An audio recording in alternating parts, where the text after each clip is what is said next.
Toronto Raptors have been making some sneaky moves involving Grady Dick, which could pay off in dividends for Grady going forward in the future. So we're going to break down what the Toronto Raptors are currently doing, how they're managing their young lottery pick that they just drafted this year, and why it's a huge positive for his career and the trajectory of him getting back into this lineup and having a serious impact on this team. Because frankly, a team built around Scotty, who has improved as a three-point shooter, but especially now RJ Barrett, Pascal Siakam if he stays, Jakob Poeltl if he's still on the roster. I mean, having a three-point floor spacer like Grady Dick is projected to be will be huge for this Toronto Raptors squad. But before we dive into that, folks, again, thank you guys for hitting that sub button like wild. Again, still over half of our viewers are not subscribed to the channel. So if you're part of the wave that hasn't hit that sub button and want to stay up to date on all of this Toronto Raptors coverage we're delivering daily, more than daily now. It feels like 4 vids a day now here at this point. Definitely subscribe to the Raptors Digest. It means the world to us. But let's dive into what's going on with Grady Dick, because obviously there was a lot of hype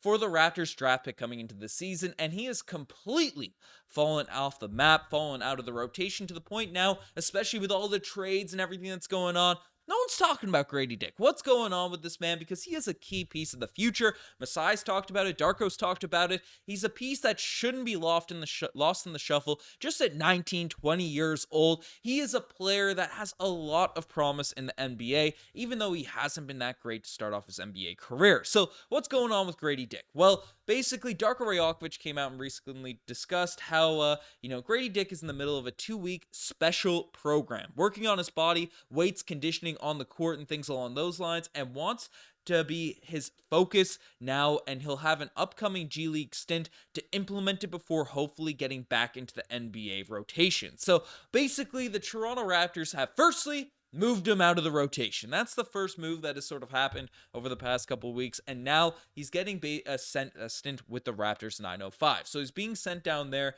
Basically, Darko's gone on to say that I think it's very healthy for him right now. He's definitely going to be back with us, and he's going to be a rotation player. He's the future of this organization, and he needs to check a couple of boxes before we really unleash him on the floor. So, again, there's no ifs, ands, or buts about it.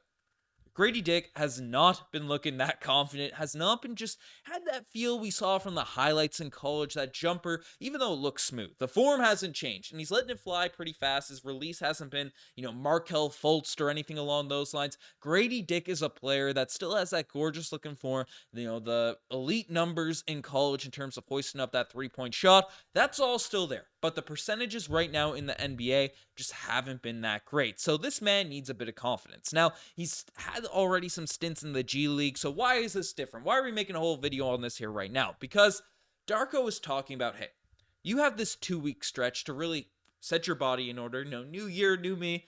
Grady Dick for 2024. As a lot of people, I'm sure, now are sort of getting back into shape. Or Grady, elevating his shape, elevating his form to be at that NBA level. They're giving him that sort of focus, that commitment on his body, on his physique, on his sort of training, and then putting him down in the G League to say, hey, once you're done with this, you are going to be in our rotation. You can read it directly from Darko saying he is going to be a rotation piece for us. He is the second sentence there with us, and he is going to be a rotation player. It's the future of this organization. He needs to check a couple boxes. So they're saying, hey, you get these couple things done, you get this little shakeout to sort of go down, and Grady Dick is going to be a player that's sort of involved with this team. Because frankly, we need it to happen. We need Grady Dick to be that floor spacer. Where the Raptors are currently at, you don't have that luxury of sort of wasting first-round picks. And people have sort of been looking to Grady Dick right now, who's had bad in small stints, so you don't want to judge his box score too much in the actual NBA, but even in the G League, it hasn't been going on that great. In 7 games, 14 points per game, not horrible, but again, 32% from the field and then 28% from behind the three-point line. Just not that awesome. Not that awesome stats from Grady Dick from a lottery pick, particularly in the G League. You want him to sort of be dominating down there. So Grady Dick's kind of got this 2-week window to really prep things and, all that sort of stuff. So that's sort of the main moves that the Toronto Raptors are making. But the thing that I find most interesting about this, the most interesting part in regards to this whole Grady Dick situation, is what this could set up for the future for the Toronto Raptors. Because that 2-week window, the Toronto Raptors are currently in the midst. Again, they have that road trip. They have a month sort of ahead of this year's trade deadline. The Raptors just made a blockbuster trade where more guards sort of came into the picture. Gary Trent Jr. has been struggling as of late. Pascal Siakam's been a part of 1,000 different trade rumors over the past, since OG Anunoby has really been dealt. So, could there be an opportunity? Could Masai Ujiri saying, hey, Grady, we need you training. We need you confident. You're not going to get a lot of run with the big squad over the next couple weeks as we still have Gary Trent Jr. We still have all these guys sort of in your way in the rotation, but this team is going to look a heck of a lot different by the time you're done this G League stint, by the time you're sort of done this whole sort of, training regiment, and we want you ready to go, more confident than you've been looking currently at the right now at this current stint, in his sort of Raptors career. We need you ready to rock because the Raptors have no intentions and sort of, tanking now or bottoming out or anything along those lines, but they have the also intentions of developing their young players. And they drafted Grady Dick. Masai said in those press conferences, he's a guy that can sort of come in right now and fill a desperate need for the Toronto Raptors in terms of improving the three-point shooting. I mean,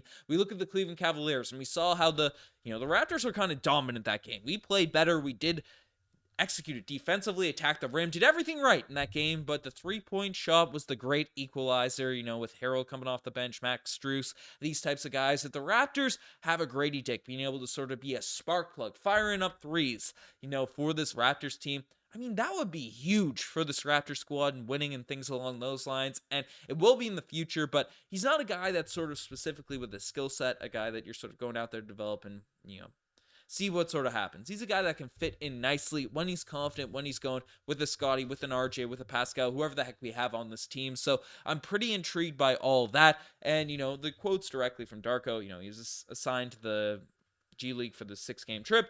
And then when he goes on his next assignment for the 905, it's going to be an opportunity for him with everything that he's worked on the last 2 weeks, kind of like put into a game and set up and play. So, I mean, Grady Dick has this big opportunity now with the G League, and one big thing, especially with shooters, is knowing that you're going to get an opportunity, knowing that there's a plan in place for you, because it's really tough when you're not mentally locked in, or you're on the bench, you're not really going to play, to get thrown into the fire and be expected to knock down shots when you're cold, when you're not warm, when you're not mentally there, because shooting, a lot of it is mental. Anyone that's played basketball before knows. I know we like to think of NBA players as kind of robots, but I mean, they're humans too, especially Grady Dick, who's like extremely young. He's 2-3 years younger than me. That's crazy. So, I mean, he's going to be coming in at the NBA level and just saying, hey, I need my opportunities. I need this. So having a coach, one, instill confidence in him, which I'm happy with Darko Rajakovic is doing. Two, give him a timeline in terms of knowing what's going to be expected of him, the opportunities, the roles and stuff there. I think this is the right sort of approach to handle Grady Dick, and I think it's some smart moves by the Toronto Raptors. So let me know what you guys think about the whole Toronto Raptors approach to handling Grady Dick. We also have another guy that has sort of been mentioned as of late as well, in Jonte Porter, who we signed on a 2-way deal after getting rid of Ron Harper Jr. after he dealt with an injury. Again, a 6'11" power forward that can space the floors, dealt with some injuries over his basketball career, but is 24 years old. Knocks down the three, is a hustler.